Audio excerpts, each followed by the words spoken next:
Hello everyone and welcome to my channel. If you're new here, my name is Wing and I just wing it. So in my previous video, I talked about this awesome Osmo Pocket 3 from DJI, and today's video, I'll be teaching you how to properly set up your Osmo Pocket 3. So let's get to it.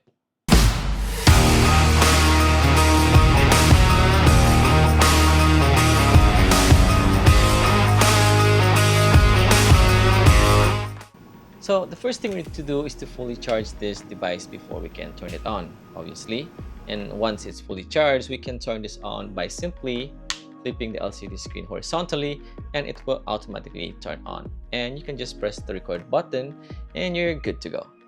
Okay, that's it. Bye. Thanks for watching. See you in the next one. Nah, I'm just kidding. Anyway, another way to turn it on is to actually press this record button. Now to turn off this device is to simply flip back the LCD screen to vertical mode, but it will give you a countdown of 2 seconds, giving you the options to shoot in vertical mode when you press continue. Now another way to turn off your device is to long press the record button and it will turn off completely. Also, you can set this on your setting to turn off when you rotate back to vertical mode, but for me, I kept it within 2-second delay power off, so I have an option if I want to shoot with vertical mode. The next setting we need to set is your gimbal mode. You want to set your gimbal mode to follow, and this will allow your gimbal to follow wherever direction you point this at, with more stable and straight line movements such as panning up and down, left and right. Now, there are other modes that you can choose from, like the tilt lock, which only allows you to pan left and right but locks your horizontal line, and FPV and FPV lock, which gives you more freedom and follows the device movement, and this is for more advanced creative shot, but you can play around and experiment with these different types of modes. But for now, let's stick to follow mode, for this is more of a basic cinematic style movement. Now, the next setting you want to change is the gimbal rotation speed. Now, when you first operate this gimbal, the speed is set to default, which is a medium speed, but I recommend to set this one to slow, for this speed will give you that more control and smooth cinematic style movement. And the fastest speed is intentionally for sports videography for fast moving subject like someone playing basketball or a soccer or even car racing, and you want to maintain and keep up with the speed of that moving subject into your frame. The next setting we need to adjust is your video layout.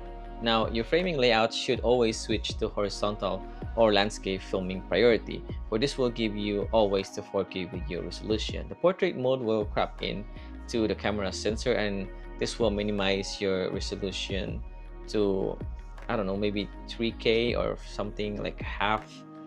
Maybe they would get it down to 2K. I'm not pretty sure, but it will minimize the resolution that you have. So it's better to keep it in landscape and just scrap into portrait mode in post-production, unless you don't really care about resolution and all, and you just want to upload your portrait video on the fly, and then you can just set this to auto rotation. So when you rotate back your display screen to vertical and press continue, this will give you the portrait video layout for your short form content creation like your Instagram stories or TikTok. Next we need to set is to enable your grid line. To do this, you go to settings, under reference line, enable grid. This will help you frame your shot following the rules of third, such as putting your subject along the lines or the intersecting lines, and this will help you decide the best way to frame your subject in the shot. The next setting is your resolution. To get to this setting, you need to swipe up, then choose 4K as your resolution and keep it in 16:9 as the frame size. Then set your frame rate to 24 frames per second for a normal cinematic motion. But if you plan to slow down your video in post-production, then you can set your FPS to 60 instead. After configuring your settings, you can save this as one of your custom mode. And you can set this by going back to main screen, then scroll down to settings, tap person icon, and add it to your setting to custom mode. This allows you to easily switch between different video modes by tapping the video icon at the bottom left of the screen and selecting your pre-programmed custom settings. Next we need to set up is your exposure, and you can do this by swiping from the right screen. Then let's enable the Pro settings by tapping the Pro icon, and this will display all the exposure settings. In the exposure settings, you'll find shutter speed on the left and ISO on the right. To achieve a natural motion blur in your video, follow the 180-degree rule for shutter speed. This means your shutter speed must be the number equals to the number of your frame rate multiplied by 2. Confused? Alright, I'll give you an example. If your frame rate is set to 24 or 30 frames per second, you should set your shutter speed to 50 or 60 of a second. If your frame rate is set to 60 fps, multiply that by 2, then your shutter speed should be at 120 of a second. You get the point. Now, on our ISO, for beginners, we can just set this to auto by setting it to 50 to 3200 limit, and you can just click confirm. But for more advanced settings, you want to keep your ISO level as low as possible to minimize grain or noise into your video. Next is to set our white balance. As a beginner, it's fine to use the auto white balance settings. However, I prefer to set mine manually to 4800 Kelvin. This provides me more consistent white balance throughout my video, and I find this setting flexible enough for any time of day. Next, let's set up color recording. Now, the DJI Color Science is excellent right out of the camera, but if you want more flexibility for color grading, I recommend setting the color profile to D-Log-M. This will apply a flat color profile to your video, providing you with the most freedom for color grading, especially with a 10-bit color profile. But if you don't want to mess with that, then just keep it in normal color profile. Now, in your focus mode, it is set to continuous focus, and let's just keep it that way.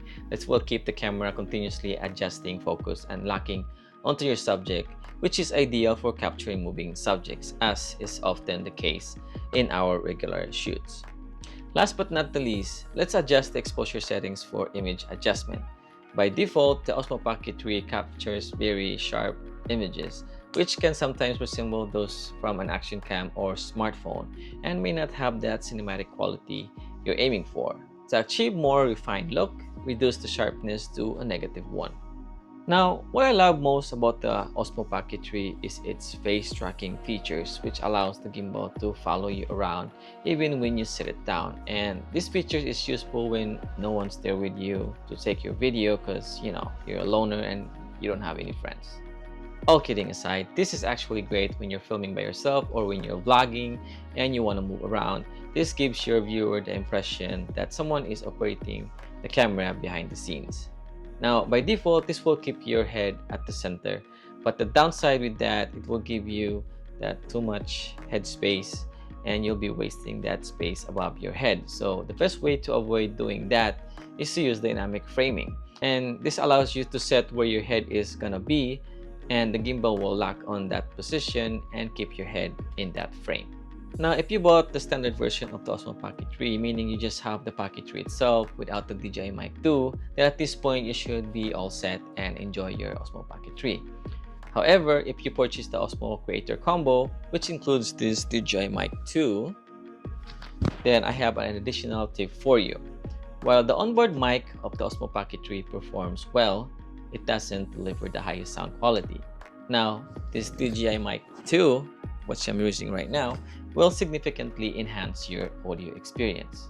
To set it up, simply turn on the DJI Mic 2 and it should automatically connect to your Osmo Pocket 3. If it doesn't connect automatically, then you can go to your settings, select wireless mic, and pair the mic with TX1 or TX2. Once connected, the DJI Mic 2 will automatically record your voice to the Pocket 3 every time you turn it on, ensuring superior audio quality. What's fantastic about the DJI Mic 2 is its ability to record internally with up to 8 GB of storage.